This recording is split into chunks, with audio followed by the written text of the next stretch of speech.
학창시절 동창에게 따돌림을 당하던 여성이 최초의 여자 쓰리스타 군단장이 되었고 이후 동창회에서 다시 만난 동창들이 또 다시 그녀를 괴롭히게 되면서 일어나는 이야기입니다. 구독과 좋아요를 해주시면 더 좋은 사연으로 보답하겠습니다. 대한민국 육군 제7기동군단 사령부. 경기도 이천의 아침은 짙은 녹음과 팽팽한 긴장감이 공존하는 곳이었다. 사령부 본청 군단장실 창밖으로 보이는 연병장에서는 한치의 오차도 없는 장병들의 우렁찬 함성이 새벽을 깨우고 있었다. 그 중심에 대한민국 최초의 여성 삼성 장군이자 현 7군단장인 박윤희 중장이 있었다. 그녀의 책상은 거대했다. 한쪽에는 유사시를 대비한 작전 지도와 최신 군사 동향 보고서들이 칼같이 정렬되어 있었고 다른 한쪽에는 부대 운영과 관련된 결제 서류들이 산을 이루고 있었다. 168cm의 크지 않은 키, 군복으로도 감춰지지 않는 다부진 체격. 짧게 자른 머리와 화장기 없는 얼굴에는 세월의 흔적 대신 강철 같은 의지가 서려 있었다. 그녀의 눈빛은 수만 명의 생명과 국가의 안위를 책임지는 지휘관의 그것처럼 깊고 서늘했다. 부관인 김소령이 갓 내린 커피와 함께 아침 보고를 위해 들어섰다. 군단장님, 밤새 특이사항 없었습니다. 금일 오전 10시 예하 11사단 화력시범 훈련 참관 예정이십니다. 알았다.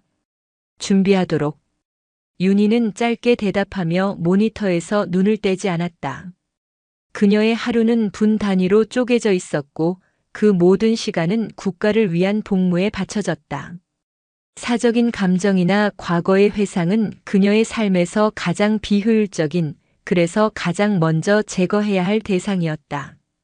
그때 김소령이 조심스럽게 서류철 사이에서 하얀 봉투 하나를 꺼내 책상 위에 올려놓았다. 군단장님, 사적인 우편물로 보입니다만 발신인이 부산중앙여자고등학교 27기 동창회로 되어 있어 전달해 드립니다. 부산중앙여고. 그 이름은 마치 암호처럼 윤희의 뇌리에 박혔다.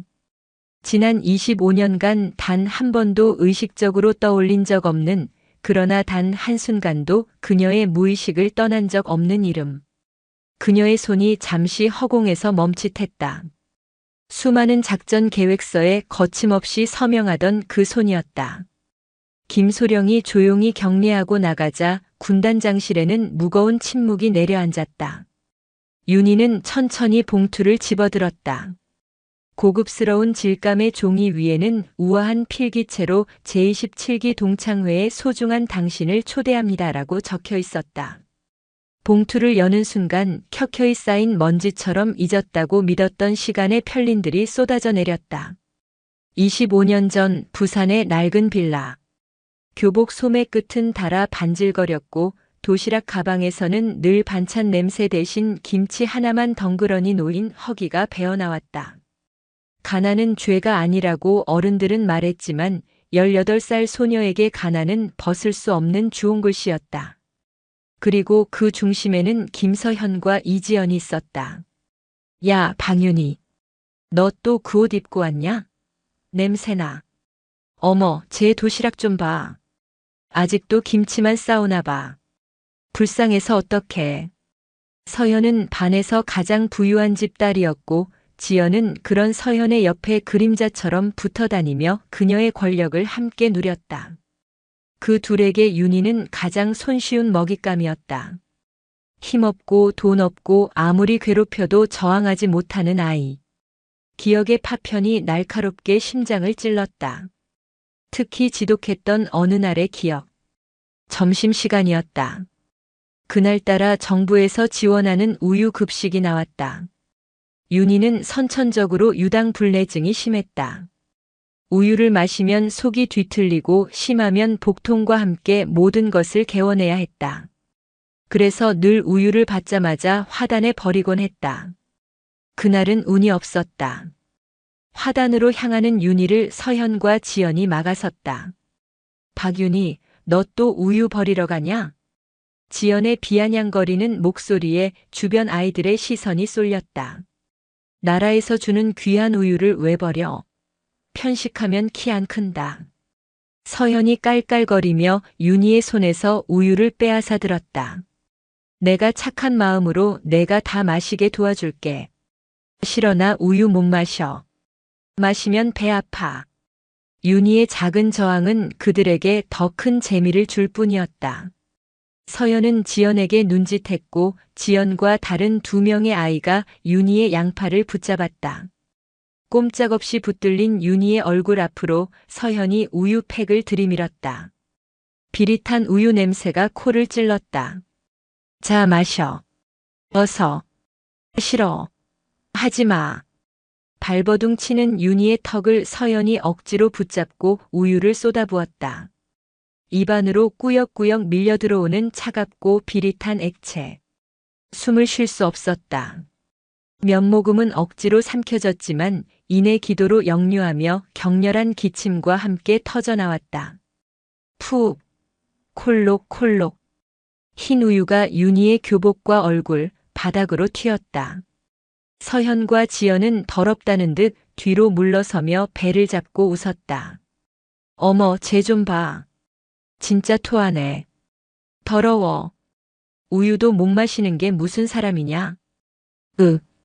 주변의 웃음소리와 경멸의 시선 속에서 윤희는 속이 뒤틀리는 고통과 함께 수치심에 얼굴을 들 수 없었다. 교복에 밴 우유의 비릿한 냄새와 그날의 굴욕감은 25년이 지난 지금도 생생하게 떠올라 구역질을 유발했다. 그날 이후 윤희는 누구보다 강해져야겠다고 다짐했다. 다시는 누구에게도 짓밟히지 않으리라고. 돈도 배경도 없는 그녀가 기댈 곳은 오직 자기 자신뿐이었다. 악착같이 공부해 육군사관학교에 합격했고 남성 군인들도 힘들어하는 훈련을 이 악물고 버텼다. 편견과 유리천장에 맞서 싸우며 그녀는 오직 실력으로 강인함으로 자신의 길을 증명해냈다. 그 결과가 바로 지금의 중장 박윤희였다. 초대장을 든 윤희의 손이 미세하게 떨렸다. 그들에게 지금의 나는 어떤 모습일까? 여전히 냄새나고 가난했던 우유 하나 제대로 마시지 못했던 박윤희일까? 가서 무엇을 하겠다고? 윤희는 초대장을 구겨 쓰레기통에 던져버리려 했다. 이미 끝난 과거였다.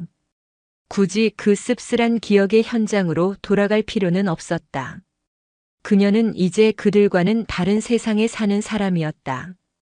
증명할 것도 복수할 것도 없었다.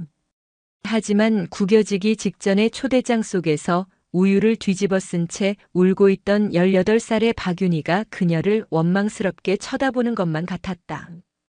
정말 괜찮아? 정말 다 잊은 거야? 하고 묻는 듯 했다. 윤희는 한숨을 내쉬며 구겨진 초대장을 다시 폈다. 책상 위에는 대한민국 육군 중장 박윤희라는 명패가 차갑게 빛나고 있었다. 명패와 초대장, 현재와 과거가 그녀의 책상 위에서 위태로운 대치를 이루고 있었다. 그날 저녁 윤희는 평소보다 조금 늦게 관사로 퇴근했다.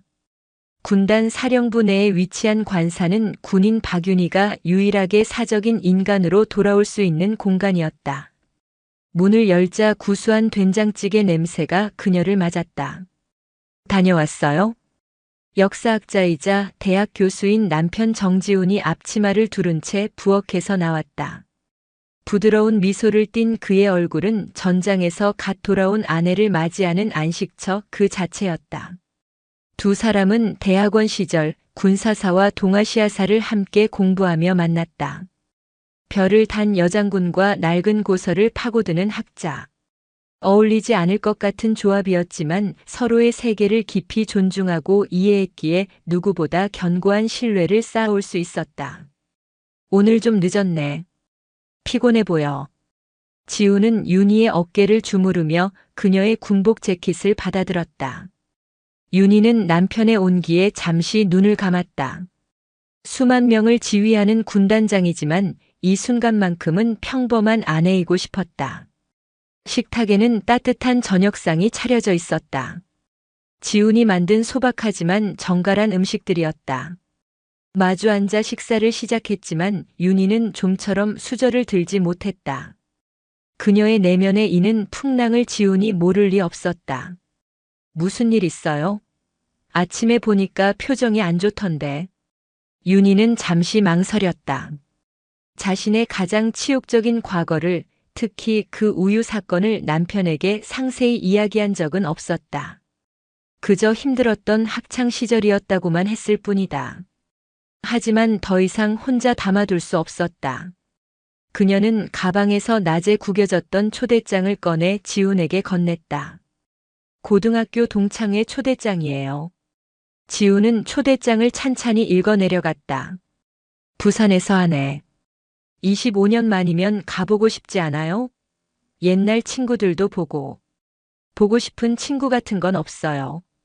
윤희의 목소리는 얼음장처럼 차가웠다. 나한테 학교는 지옥이었으니까. 그녀는 처음으로 지훈에게 모든 것을 털어놓았다. 자신을 집요하게 괴롭혔던 김서현과 이지연의 이름, 가난 때문에 받아야 했던 멸시와 조롱, 그리고 우유를 억지로 먹어야 했던 그날의 끔찍한 기억까지. 담담하게 이야기하려 애썼지만 목소리는 미세하게 떨리고 있었다. 이야기를 마쳤을 때 윤희는 자신이 그날의 상처에서 조금도 자유롭지 못하다는 것을 깨달았다. 중장 박윤희의 갑옷 안에 18살의 상처투성이 소녀가 여전히 웅크리고 있었다. 지훈은 아내의 이야기를 묵묵히 들어주었다. 분노하거나 섣부른 위로를 건네지도 않았다. 그저 깊은 눈으로 윤희를 바라볼 뿐이었다. 그의 침묵은 어떤 말보다 더 큰 위로가 되었다. 한참의 정적이 흐른 뒤 지훈이 조용히 입을 열었다. 윤희 씨, 당신은 지금 대한민국 육군 중장이야. 수만 명의 부하들이 당신의 말 한마디에 움직이고 당신의 판단에 목숨을 걸어. 그런 당신이 왜 아직도 25년 전 그 아이들 때문에 힘들어하는 거지? 모르겠어요. 그냥 다시 그들을 마주할 자신이 없어요. 그들 앞에 서면 내가 다시 그때의 박윤희로 돌아갈 것만 같아요. 지훈은 윤희의 손 위로 자신의 손을 포겠다. 따뜻하고 큰 손이었다. 아니, 당신은 절대 그때의 박윤희로 돌아가지 않아. 그는 잠시 말을 고르더니 전혀 다른 이야기를 꺼냈다. 역사를 보면 말이야, 진정한 승리는 적을 섬멸하는 게 아니라 적을 압도하여 스스로 무릎 꿇게 만드는 거야. 더 나아가서는 적의 존재 자체를 무의미하게 만들어버리는 거지. 당신이 그 자리에 가지 않으면 당신의 기억 속에서 그들은 영원히 당신을 괴롭힌 10대 소녀로 남을 거야. 당신의 승리는 미완으로 끝나는 거지. 그의 말은 군사 전략가의 그것처럼 날카롭고 명료했다. 가서 복수하라는 말이 아니야. 그럴 가치도 없는 사람들이고. 다만 당신은 이제 그들과는 비교조차 할 수 없는 사람이라는 걸 당신 스스로 확인하고 와. 지훈은 윤희의 눈을 똑바로 바라보며 말했다. 가서 지금 당신의 모습을 정지훈의 아내도 아니고 7군 단장도 아닌 그냥 박윤희라는 한 사람의 모습을 그대로 보여주고 와. 당신을 괴롭혔던 그 과거의 망령들을 위해서가 아니라 25년 전 교복에 우유를 뒤집어 쓴 채 혼자 울고 있던 그 18살 소녀를 위해서. 그의 마지막 말은 윤희의 심장을 관통했다. 18살의 나를 위해서. 그녀는 늘 과거의 자신을 외면하고 지워버리려고만 했다. 강해져야 했기에 약했던 과거는 부정해야 할 대상이었다. 하지만 남편은 그 약했던 과거의 자신을 마주하고 위로해주라고 말하고 있었다. 그날 밤 윤희는 잠을 이루지 못했다. 지훈의 말은 그녀의 내면에서 끊임없이 메아리쳤다. 이것은 복수도 과시도 아니다. 이것은 자기 자신과의 화해이며 상처받은 내면의 아이를 위한 가장 장엄한 위로식이 될 것이다. 다음 날 아침 윤희는 김소령을 불렀다. 이번 주 주말 개인 일정으로 부대를 비운다. 부산행 KTX 표를 예매해주게. 결심이 선 그녀의 눈빛은 더 이상 흔들리지 않았다. 그것은 마치 출정 명령을 내리는 지휘관의 눈빛과도 같았다. 25년이라는 긴 시간을 거슬러 올라가는 자기 자신을 구하기 위한 작전의 시작이었다. 동창회가 열리는 토요일 아침. 윤희는 동이 트기 전부터 일어나 옷장 앞에 섰다. 옷장 안에는 각이 잡힌 군복들과 몇 벌의 단정한 정장, 그리고 간소한 평상복들이 걸려 있었다. 그녀는 잠시 고민하다 화려하지 않으면서도 기품이 느껴지는 짙은 네이비색의 원피스를 골랐다. 군인의 흔적을 지우고 계급장을 떼어낸 채 오롯이 박윤이라는 개인으로 서고 싶었다. 너무 멋부린 것 같지 않아요? 거울 앞에서 어색하게 옷매무새를 만지는 윤희를 보며 지훈이 미소를 지었다. 아니, 아주 잘 어울려. 세상에서 가장 아름답고 강한 내 아내인데 이 정도는 입어줘야지. 그의 따뜻한 격려에 윤희는 비로소 작은 용기를 얻었다. 서울역은 주말을 맞아 여행을 떠나는 사람들로 붐볐다. 인파 속에 섞인 윤희는 자신이 아주 평범한 사람 중 하나가 된 것 같아 낯선 해방감을 느꼈다. 늘 의전 차량과 부관의 수행에 익숙했던 그녀에게 직접 표를 끊고 플랫폼을 찾아가는 과정은 낯설지만 새로운 경험이었다. 부산으로 향하는 KTX 열차는 부드럽게 미끄러지며 서울의 풍경을 뒤로 밀어냈다. 차창 밖으로 빠르게 스쳐 지나가는 풍경처럼 윤희의 머릿속에도 지난 25년의 세월이 파노라마처럼 흘렀다. 육사 시절 여자 생도라는 이유만으로 쏟아지던 편견의 시선들. 남자 동기들보다 2배, 3배 노력해야만 겨우 동등하게 인정받을 수 있었던 시절. 야간 행군에서 낙오하지 않으려 피가 터진 발을 군홧발로 지식이며 걸었던 기억. 최전방 GOP 소대장으로 부임했을 때 여자가 뭘 알아라며 노골적으로 무시하던 부사관들의 텃세를 실력으로 잠재웠던 일. 이라크 파병, 레바논 평화유지군 활동 등 목숨을 걸었던 수많은 전장. 그리고 마침내 대한민국군 역사상 최초의 여성 군단장이 되어 삼정검의 수치를 달던 영광의 순간까지. 그 모든 순간들이 주마등처럼 스쳐 지나갔다. 그 험난한 여정을 버티게 한 힘은 무엇이었을까? 어쩌면 그것은 다시는 18살의 박윤희처럼 살지 않겠다는 처절한 복수심이었을지도 모른다. 열차는 2시간 30분을 달려 부산역에 도착했다. 플랫폼에 내리자 서울과는 다른 바다 내음 섞인 후텁지근한 공기가 그녀를 감쌌다. 25년 만에 밟는 고향 땅이었다. 부모님이 돌아가신 후로는 한 번도 찾아온 적 없는 곳. 동창회 시간까지는 여유가 있었다.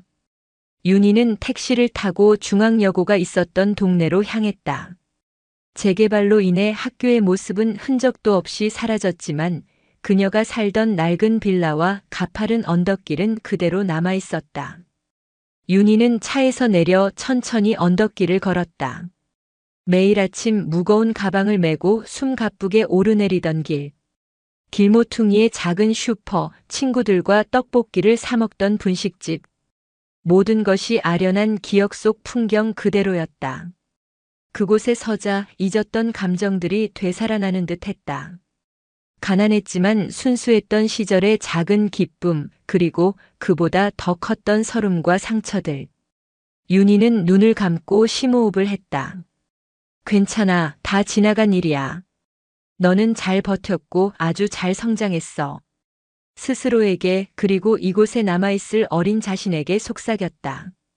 동창회 장소는 해운대의 초호화 호텔 연회장이었다. 화려한 샹들리에와 최고급 카펫, 우아한 클래식 음악이 흐르는 공간. 윤희가 다녔던 낡은 학교, 비좁은 빌라와는 다른 세상이었다. 입구에서부터 명품으로 한껏 치장한 동창들의 웃음소리가 들려왔다. 연회장 문 앞에 선 윤희는 다시 한번 숨을 골랐다. 이것은 전쟁터가 아니다. 하지만 지난 25년간 그녀가 치른 그 어떤 전투보다 더 떨리는 순간이었다. 그녀는 갑옷처럼 두르고 있던 중장 박윤희를 잠시 내려놓고 25년의 시간을 뛰어넘어 박윤희라는 이름으로 문을 열고 들어섰다. 과거와의 정면 대결이 시작되는 순간이었다. 연회장 안은 이미 수십 명의 동창들로 북적였다. 25년의 세월은 그들의 얼굴에 저마다 다른 흔적을 남겨놓았다. 누군가는 성공한 사업가처럼 자신감 넘치는 모습이었고, 누군가는 세월의 무게에 지친 평범한 중년의 얼굴을 하고 있었다. 그들은 서로의 달라진 모습을 보며 호들갑스럽게 인사를 나누고 지난 세월의 공백을 수다로 메우고 있었다. 윤희의 등장은 그 누구의 주목도 끌지 못했다. 그녀는 화려한 인파 속의 이름 없는 섬처럼 조용히 안으로 들어섰다. 짙은 네이비색 원피스는 값비싼 명품들 사이에서 오히려 초라해 보일 정도였다. 그때였다. 샴페인 잔을 든 채 무리의 중심에서 가장 큰 목소리로 웃고 있던 두 여자와 눈이 마주쳤다. 김서현과 이지연. 세월이 흘렀지만 한눈에 알아볼 수 있었다. 서현은 여전히 화려하고 도도한 분위기를 풍겼다. 머리부터 발끝까지 값비싼 명품으로 치장했고 손가락에는 커다란 다이아 반지가 번쩍였다. 지연은 그런 서연의 옆에서 여전히 그녀의 말에 맞장구를 치며 웃고 있었다. 마치 25년 전 교실의 풍경을 그대로 옮겨놓은 듯 했다. 윤희를 발견한 서연의 눈이 가늘어졌다.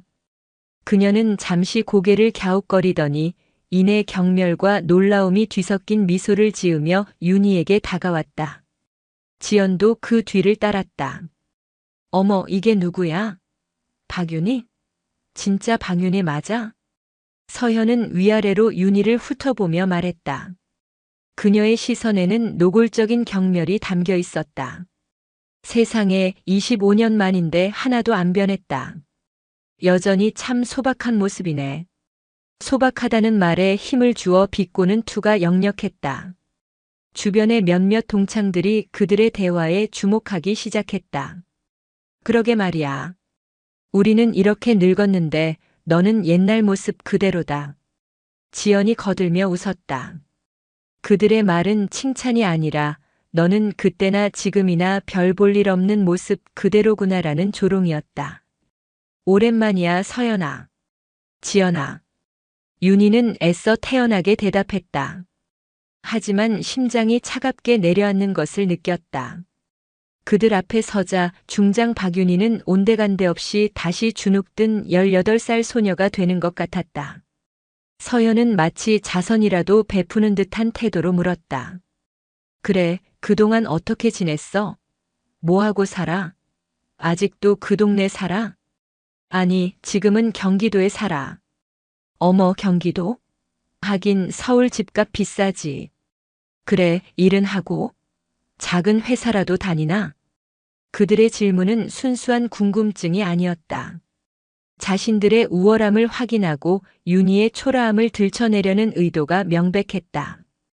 그냥 작은 일하고 있어. 윤희는 군인이라고 말하지 않았다. 굳이 이 자리에서 자신의 신분을 밝히고 싶지 않았다. 그것은 마치 그들에게 인정받기 위해 계급장을 내미는 것 같아 자존심이 허락하지 않았다. 결혼은 했고? 지연이 집요하게 물었다. 응, 했어. 남편은 뭐 하는데? 설마 백수는 아니지? 서연의 비웃음 섞인 질문에 윤희는 담담하게 대답했다. 대학에서 학생들 가르쳐. 역사 교수야. 그 순간 서현과 지연의 얼굴에 스쳐 지나가는 실망감과 안도감을 윤희는 놓치지 않았다. 교수라는 직업이 잠시 그들을 놀라게 했지만 이내 돈 안 되는 학자 정도로 치부해버리는 듯 했다. 어머, 교수? 고상하시네. 돈은 좀 벌어. 너 고생시키진 않고? 그들은 윤희를 대화의 중심에 세워두고는 마치 남의 물건을 품평하듯 그녀의 삶을 조각조각 해체하고 조롱했다. 다른 동창들은 그들의 대화에 끼어들지 않았다. 일부는 못 본 척 외면했고 일부는 흥미로운 구경거리라도 생긴 듯 멀찍이 서 지켜볼 뿐이었다.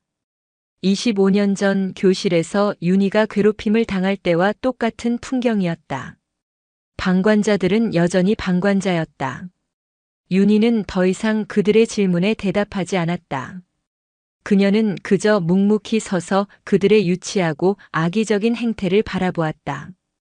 군사 전략을 분석하듯 그들의 행동 패턴과 심리를 관찰했다. 분노나 슬픔보다는 연민에 가까운 감정이 일었다. 25년이라는 긴 시간 동안 이들은 조금도 성장하지 못했구나. 여전히 타인을 깎아내려야만 자신의 가치를 확인할 수 있는 가련한 영혼들이구나. 그녀의 침착하고 흔들림 없는 태도가 오히려 서현과 지연을 더욱 자극했다. 그들은 윤희가 울거나 당황하며 자리를 피할 것이라 예상했다. 하지만 윤희는 마치 단단한 바위처럼 그 자리에 서 있었다. 그들의 조롱은 그녀에게 닿지 못하고 허공에 흩어지는 듯 했다. 동창의 분위기가 무르익어 갈수록 서현과 지연의 심기는 점점 더 불편해졌다. 그들의 예상과 달리 박윤희는 조금도 위축되지 않았다. 오히려 알 수 없는 위험마저 느껴졌다. 그녀의 고요함은 그들의 시끄러운 조롱을 초라하게 만들었다. 술 기운이 오르고 자신들의 체면이 구겨졌다고 생각한 그들은 결국 선을 넘기로 결심했다. 얘들아, 저기 음식 좀 봐. 옛날 생각난다. 지연이 뷔페 테이블 쪽을 가리키며 일부러 큰 소리로 말했다. 그녀의 시선은 테이블 끝에 놓인 하얀 우유 주전자에 꽂혀 있었다. 어머, 그러네. 특히 저 우유 보니까 박윤이 생각난다. 제 옛날에 우유도 못 마시는 촌달기였잖아. 마시기만 하면 토하고. 기억나? 서연이 주변 동창들이 다 들으라는 듯이 외쳤다. 몇몇이 그 말에 웃음을 터뜨렸다. 그들은 윤희를 뷔페 테이블 근처로 교묘하게 몰아갔다. 윤희는 그들의 의도를 알아차렸지만 피하지 않았다. 이 폭풍을 정면으로 마주해야만 끝낼 수 있다는 것을 직감했다. 서현은 일부러 우유가 가득 담긴 유리잔을 들었다. 그리고 윤희의 옆을 지나는 척하며 과장되게 비틀거렸다. 어머나.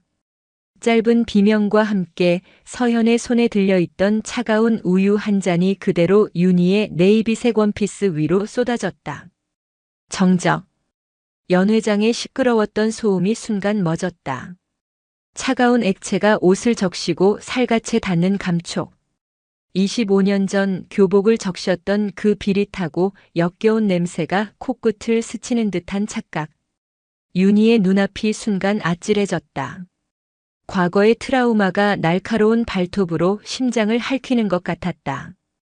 18살 소녀의 공포와 수치심이 온몸을 휘감았다. 어머, 어떡해. 미안해서 어떡하니, 윤희야. 서현은 호들갑스럽게 외치며 손수건을 꺼내드는 신용을 했다. 하지만 그녀의 눈은 조금도 미안해하지 않았다. 오히려 통쾌함과 승리감으로 번뜩이고 있었다. 내가 손이 미끄러워서 근데 너 아직도 우유 못 먹니? 어쩜 이렇게 우유랑 안 맞을까? 그것은 사과가 아니었다. 25년 전의 굴욕을 완벽하게 재현하며 찍어 누르는 잔인한 확인 사살이었다. 주변은 숨을 죽인 채 이 광경을 지켜보고 있었다. 몇몇은 안타까운 표정을 지었지만 누구 하나 나서서 서연을 말리거나 윤희를 돕지 않았다. 모두가 윤희의 반응을 기다렸다. 그녀가 울음을 터뜨리거나 분노에 차소리를 지르거나 혹은 창피함에 도망치기를. 그러나 윤희는 그들의 예상을 모두 빗나갔다. 잠시 휘청였던 그녀는 곧 허리를 꼬사이오피이하게 폈다. 수천 번의 훈련으로 다져진 강인한 정신력이 트라우마의 파도를 억눌렀다. 그녀의 눈에서 순간 스쳐 지나갔던 혼란은 온데간데 없이 사라지고 대신 깊고 서늘한 평정이 자리 잡았다. 그것은 적진의 한가운데 고립된 지휘관의 눈빛이었다. 윤희는 젖은 옷을 내려다보지도 닦아내려고 허둥대지도 않았다. 그녀는 그저 흠뻑 젖은 채로 자신을 경멸의 눈으로 쳐다보는 서현과 지연을, 그리고 그들을 둘러싼 방관자들을 천천히, 아주 천천히 둘러보았다. 그리고는 나지막하지만 연회장의 모든 사람이 들을 수 있을 만큼 또렷한 목소리로 말했다. 괜찮아. 옷은 빨면 되니까. 그녀는 서연을 똑바로 응시했다. 그녀의 눈빛은 더 이상 상처 입은 소녀의 것이 아니었다. 모든 것을 꿰뚫어 보는 듯한 그 깊은 시선 앞에서 오히려 서연이 움찔하며 시선을 피했다. 그런데 서연아, 지연아. 너희는 참 한결같구나. 윤희는 희미한 미소까지 지어 보였다. 25년이 지났는데도 사람을 무너뜨리는 방법이 어쩜 그렇게 똑같니? 그동안 다른 건 아무것도 배우지 못했나 보구나.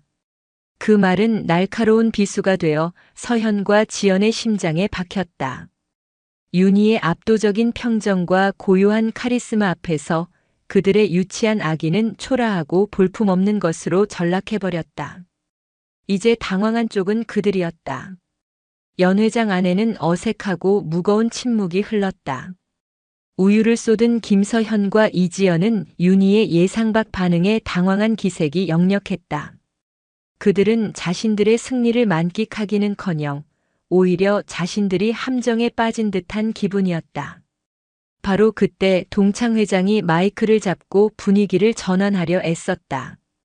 자자 여러분, 이제 슬슬 마무리를 할 시간이네요. 떠나시기 전에 다 함께 단체 사진 한 장 찍고 가시죠. 혹시 같이 오신 남편분들이나 가족분들 계시면 지금 연회장으로 들어오시라고 해주세요. 그의 말이 끝나기 무섭게 연회장 뒷문이 활짝 열렸다. 동창들의 남편으로 보이는 중년 남성 몇몇이 어색한 미소를 지으며 안으로 들어섰다. 그리고 그들 사이로 3명의 남자가 나란히 들어섰다. 한 명은 부드러운 인상의 중년 신사였고 나머지 2명은 누가 봐도 군인임을 알 수 있는 각 잡힌 전복 차림의 남자들이었다. 그들의 어깨에 빛나는 별 계급장은 연회장의 화려한 샹들리에 불빛을 받아 유난히 반짝였다. 한 명은 별 2개 소장이었고 다른 한 명은 별 1 준장이었다. 그들은 바로 윤희의 남편인 정지훈 교수와 마침 부산 지역에서 열리는 합동군사 세미나에 참석했다가 윤희를 만나기로 약속했던 7군단 참모장과 예하 여단장이었다. 2 장군은 연회장 안을 빠르게 훑었다. 수많은 사람들 속에서 그들의 시선은 한 곳에 정확히 꽂혔다. 원피스 앞자락이 하얀 우유로 흠뻑 젖은 채 조금 떨어진 곳에 서 있는 박윤희 중장. 그 순간 2 장군의 얼굴에서 모든 표정이 사라졌다. 그들의 몸은 마치 용수철처럼 튀어오르듯 완벽한 차려 자세를 취했다. 충성. 연 회장을 뒤흔드는 지축을 울리는 듯한 함성. 그것은 단순한 인사구호가 아니었다. 수많은 전장을 거치며 생사를 함께한 부하가 자신의 상징이자 모든 것인 지휘관에게 바치는 절대적인 존경과 충성의 외침이었다. 군단장님께 대하여 경례. 참모장인 소장의 우렁찬 구령과 함께 2명의 장군은 한치의 오차도 없는 동작으로 거수 경례를 붙였다. 그들의 등은 꼿꼿했고 시선은 오직 박윤희에게 고정되어 있었다. 연회장에 있던 모든 사람들이 얼어붙었다. 웃음소리, 수다, 음악소리가 일순간에 멎었다. 시간마저 멈춘 듯한 절대적인 정적 속에서 오직 군단장님이라는 단어만이 메아리처럼 맴돌았다. 사람들은 믿을 수 없다는 표정으로 2명의 현역 장군과 그들이 경례를 바치고 있는 박윤희를 번갈아 쳐다보았다. 작은 회사를 다닌다던 소박하고 별 볼 일 없어 보이던 여자. 가난한 역사학 교수와 결혼했다던 여자. 25년 전이나 지금이나 똑같이 초라하다고 조롱받던 여자. 우유를 뒤집어 쓰고도 아무 말 못하던 여자. 그 박윤희가 군단장님이라고. 군대에 대해 조금이라도 아는 사람들은 경악을 금치 못했다. 군단장은 수만 명의 병력을 지휘하는 야전 지휘관으로서 오를 수 있는 최상위 계급 중 하나였다. 그리고 저 경례를 하는 이들은 별을 단 장군들이었다. 장군들이 경례를 한다는 것은 저 여자가 최소한 그들보다 높은 계급, 즉 삼성 장군, 중장이라는 의미였다. 동창 회장이었던 중소기업을 운영하며 군 관련 사업도 몇 번 했던 남자가 사색이 되어 중얼거렸다. 군 군단장님? 설마 대한민국 최초의 여성 군단장 7기동 군단장 박윤희 중장님? 그의 떨리는 목소리는 확인 사살이었다. 모든 퍼즐이 맞춰졌다. 왜 그녀가 그토록 침착했는지, 왜 그녀의 눈빛이 그토록 깊고 강인했는지, 왜 그녀의 존재감만으로 주변을 압도할 수 있었는지. 순간 모든 사람의 시선이 한 곳으로 향했다. 유리잔을 든 채 멍하니 서 있는 김서현과 이지연. 그들의 얼굴은 하얗게 질려 있었다. 방금 자신들이 무슨 짓을 했는지 깨달은 것이다. 그들은 그저 옛날처럼 만만한 동창 하나를 짓밟고 우월감을 즐기려 했을 뿐이다. 그런데 그 상대가 대한민국을 움직이는 가장 강력한 힘을 가진 사람 중 하나인 현역 육군 중장이었다. 김서현의 손에서 힘이 풀리며 샴페인 잔이 쨍그랑 소리를 내며 바닥으로 떨어져 박살났다. 그 소리는 마치 그녀의 자만심과 오만이 산산조각 나는 소리처럼 들렸다. 윤희는 자신에게 격려하는 두 부하 장군에게 가볍게 목례로 답한 뒤 그들에게 다가갔다. 그리고 아무 일도 없었다는 듯 자신을 기다리고 있던 남편 정지훈의 팔짱을 꼈다. 그녀는 하얗게 질린 채 굳어버린 동창들을, 특히 공포에 질려 파랗게 변해버린 김서현과 이지연을 돌아보았다. 그녀의 입가에 옅은 미소가 떠올랐다. 그것은 승자의 미소도 복수의 미소도 아니었다. 모든 것을 뛰어넘은 자의 고요하고 완전한 평온함이었다. 25년간 그녀를 짓눌렀던 과거의 망령이 마침내 그녀의 발밑에서 완전히 소멸하는 순간이었다. 충성이라는 두 글자가 만들어낸 파장은 거대했다. 연회장을 가득 채웠던 시끄러운 소음은 흔적도 없이 사라지고 그 자리를 숨막히는 정적과 경외, 그리고 공포가 뒤섞인 기묘한 공기가 채웠다. 동창들은 마치 시간이 멈춘 조각상처럼 굳어 있었다. 그들의 시선은 일제히 박윤희에게 고정되었다. 방금 전까지 자신들이 무시하고 조롱했던 소박하고 별 볼 일 없는 친구 박윤희가 아니었다. 그녀는 대한민국 수만 대군을 호령하는 별 3개의 무게를 어깨에 짊어진 철의 여인이었다. 그녀의 젖은 원피스는 더 이상 굴욕의 상징이 아니었다. 그것은 오히려 상상조차 할 수 없는 거대한 존재가 잠시 평범한 인간의 모습을 하고 그들 사이에 내려왔다가 겪은 신화 속의 한 장면처럼 비현실적으로 보였다. 분위기의 변화는 즉각적이고 노골적이었다. 아까까지만 해도 윤희를 본체만체하며 자기들끼리 웃고 떠들던 동창들이었다. 이제 그들은 슬금슬금 윤희의 주변으로 모여들기 시작했다. 그들의 얼굴에는 아첨과 경외, 그리고 뒤늦은 후회가 뒤섞여 있었다. 유윤희야, 아니 박장군님. 세상에 정말 몰라봤습니다. 제가 군 생활을 해서 아는데 군단장님이 얼마나 높으신 분인지 정말 대단하다, 친구야. 어쩐지 처음 들어올 때부터 기품이 남다르다 했어. 우리가 사람 볼 줄을 몰랐네. 역겨울 정도의 태세 전환이었다. 그들은 어떻게든 윤희에게 한마디라도 더 붙여보려 애썼고 자신들이 그녀를 무시하지 않았다는 것을 증명하려는 듯 필사적인 몸짓을 했다.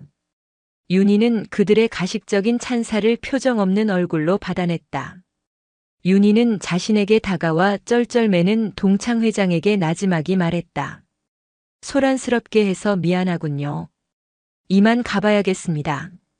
그녀는 부하 장군들에게 눈짓으로 먼저 나가 있으라는 신호를 보냈다. 두 장군은 다시 한번 깍듯하게 경례하고는 연회장을 빠져나갔다. 그들이 사라지자 비로소 사람들은 참았던 숨을 몰아쉬었다. 윤희는 남편 지훈의 팔짱을 낀 채 천천히 출구를 향해 걸었다. 그녀가 움직이자 모세의 기적처럼 사람들 사이로 길이 열렸다. 아무도 감히 그녀의 앞을 막아서거나 말을 걸지 못했다. 가장 비참한 것은 단연 김서현과 이지연이었다. 그들은 연회장 중앙에 고립된 섬처럼 서 있었다. 하얗다 못해 파랗게 질린 얼굴.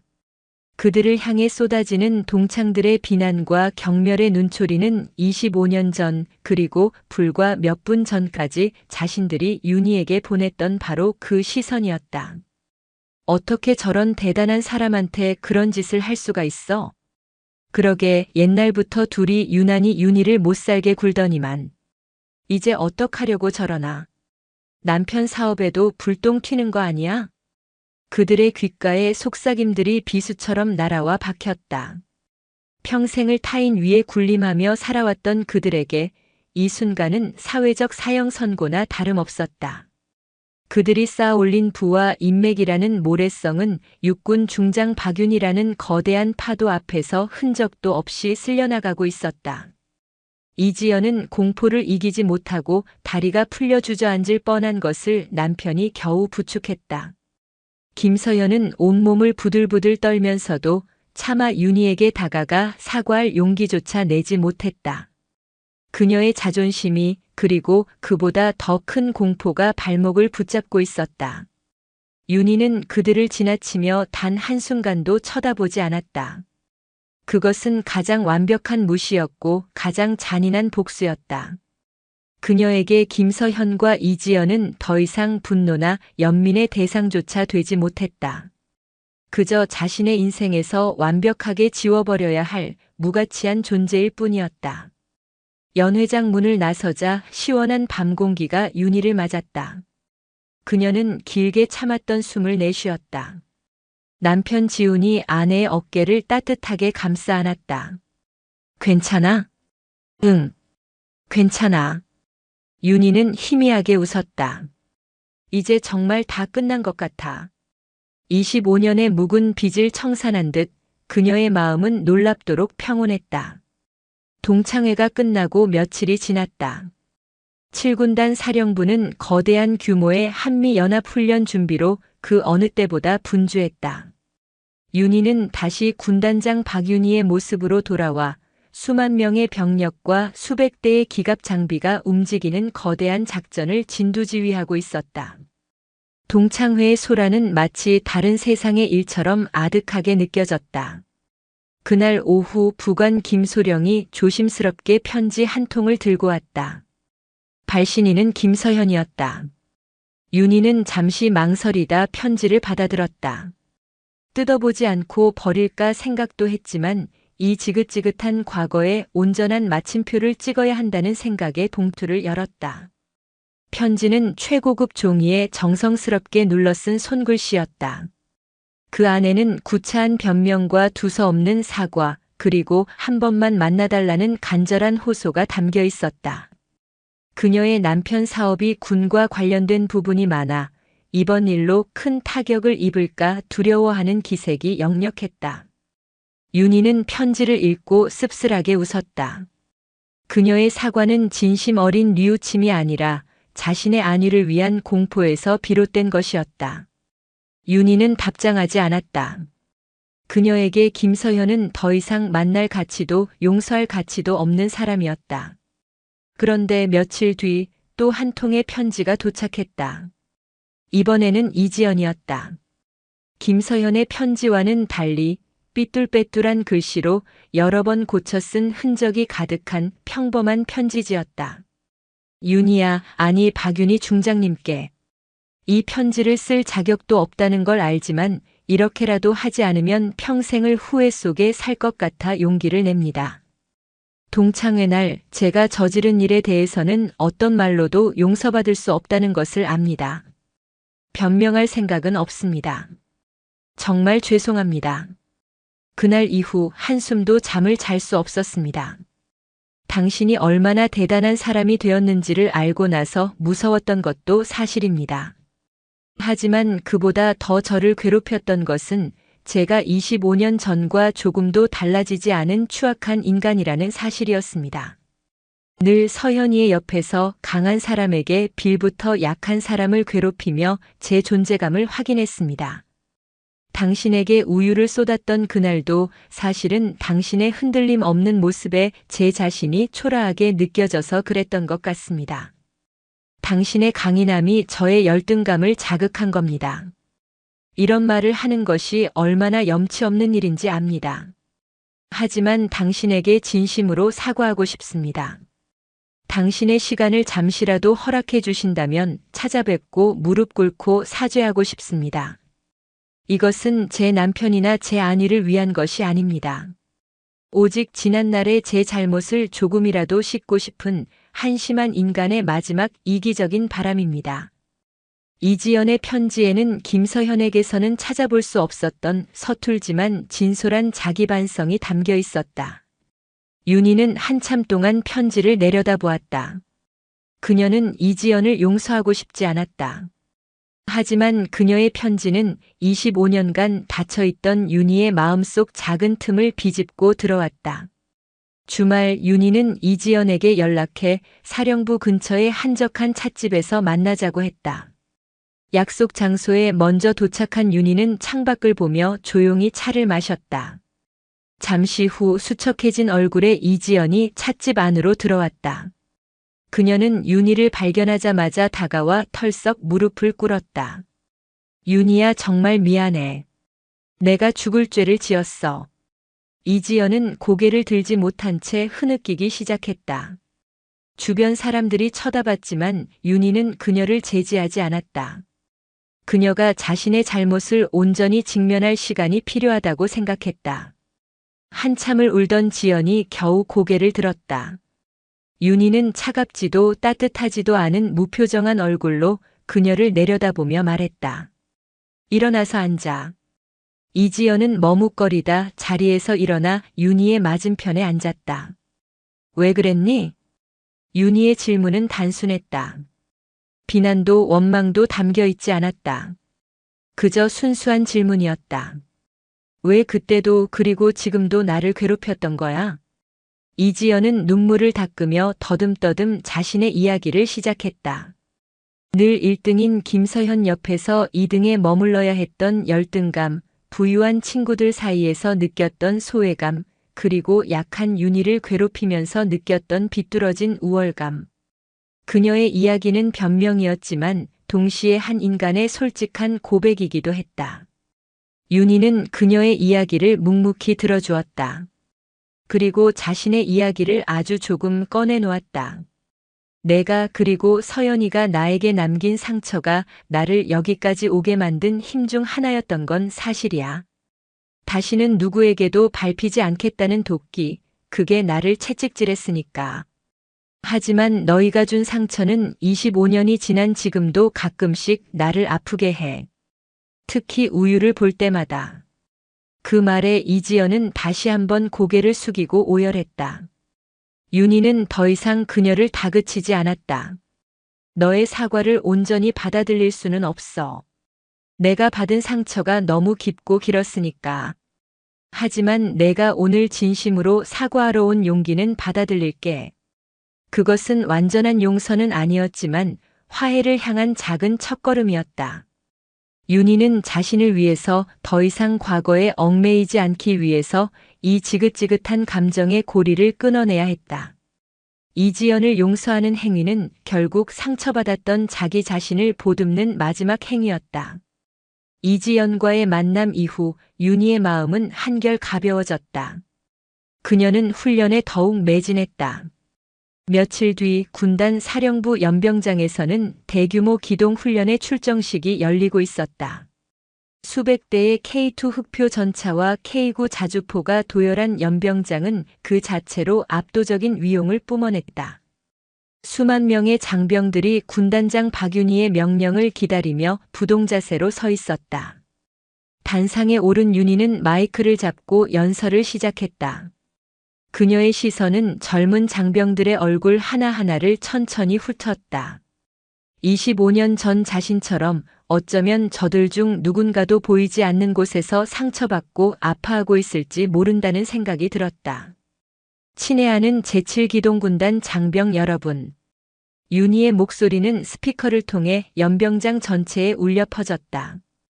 우리가 가진 이 강력한 전차와 화포가 진정한 강함의 전부는 아니다. 진정한 강함은 이 차가운 강철에서 나오는 것이 아니라 바로 여러분의 뜨거운 심장에서 나온다. 장병들은 숨을 죽이고 그녀의 연설에 귀를 기울였다. 진정한 강함이란 남을 밟고 이기는 것이 아니다. 그것은 비겁한 자들의 방식일 뿐이다. 진정한 강함은 설령 100번을 넘어져도 다시 일어설 수 있는 용기다. 동료가 쓰러졌을 때 그의 손을 잡아 일으켜줄 수 있는 전우애다. 서로의 다름을 인정하고 서로의 아픔을 이해하고 서로를 존중하는 마음이다. 그녀의 말은 동창회에서의 경험을 통해 얻은 깊은 깨달음에서 우러나온 것이었다. 김서현과 이지연처럼 타인을 짓밟으며 자신의 강함을 확인하려는 자들이 얼마나 나약한 존재인지를 그녀는 똑똑히 보았다. 우리가 지켜야 할 이 조국은 단순히 영토만을 의미하는 것이 아니다. 우리가 사랑하는 사람들 그리고 그들이 서로를 존중하며 살아가는 이 평화로운 공동체 그 자체를 지키는 것이다. 여러분 한 사람 한 사람이 존중받을 때 우리 군은 가장 강해질 것이고 이 나라는 가장 안전해질 것이다. 윤희는 연설을 마치고 단호한 목소리로 외쳤다. 전군 출정 준비. 와! 장병들의 함성이 하늘을 찔렀다. 엔진이 포효하고 전차의 궤도가 땅을 울리며 움직이기 시작했다. 그것은 파괴를 위한 행진이 아니라 평화를 지키기 위한, 서로에 대한 존중을 지키기 위한 강인한 의지의 행진이었다. 윤희는 그 모습을 바라보며 조용히 미소 지었다. 동창회에 참석하기를 잘했다. 그곳에서 그녀는 25년 전의 상처와 마주했고 그 상처를 통해 진정한 강함의 의미를 다시 한번 깨달았다. 그녀는 이제 더 이상 과거에 얽매인 패배자가 아니었다. 과거의 아픔까지도 자신의 일부로 껴안고 더 큰 지혜를 얻은 진정한 승리자였다. 훈련이 성공적으로 끝나고 며칠 후 윤희는 오랜만에 남편 지훈과 함께 관사 근처의 호수 공원을 산책하고 있었다. 노을이 지는 호수는 평화롭고 아름다웠다. 동창회 다녀오길 잘한 것 같아. 윤희가 먼저 입을 열었다. 지훈은 말없이 아내의 손을 꼭 잡았다. 당신 말이 맞았어. 그들을 위해서가 아니라 18살의 나를 위해서 꼭 필요한 일이었어. 그 아이, 이제는 좀 편안해진 것 같아. 그녀의 얼굴에는 그늘 한 점 없는 온화한 미소가 걸려 있었다. 더 이상 중장 박윤희의 갑옷도 상처받은 소녀의 그늘도 없었다. 오직 한 사람의 온전한 인간, 박윤희만이 서 있었다. 동창회 사건은 작은 해프닝으로 끝났다.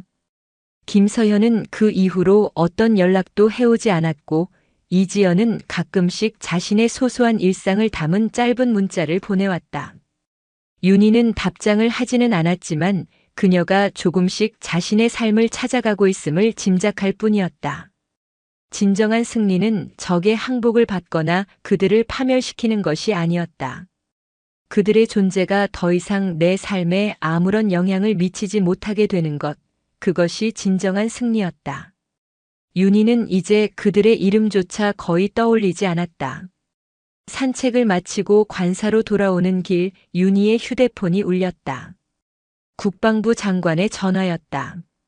박 장군, 이번 한미연합훈련에서 보여준 탁월한 지휘 능력에 대해 합참과 미군 측의 칭찬이 자자하오. 수고 많았소. 감사합니다, 장관님. 정부에서 우리 군의 혁신을 위해 중대한 결정을 내렸소. 박 장군이 그 첫걸음이 되어 주어야겠소. 잠시 숨을 고른 장관의 목소리가 이어졌다. 박윤희 중장을 대한민국 역사상 최초의 여성 합참의장 후보로 공식 추천하기로 결정했소. 순간 윤희의 발걸음이 멈췄다. 합참의장. 별 4개. 대한민국군 서열 1위. 그것은 그녀가 군인의 길을 걸으며 단 한 번도 꿈꿔보지 못했던 자리였다. 전화를 끄는 윤희를 지훈이 놀란 눈으로 바라보았다.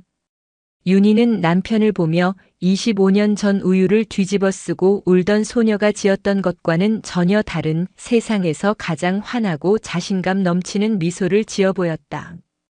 그것은 단순히 한 여성 군인의 성공 신화가 아니었다.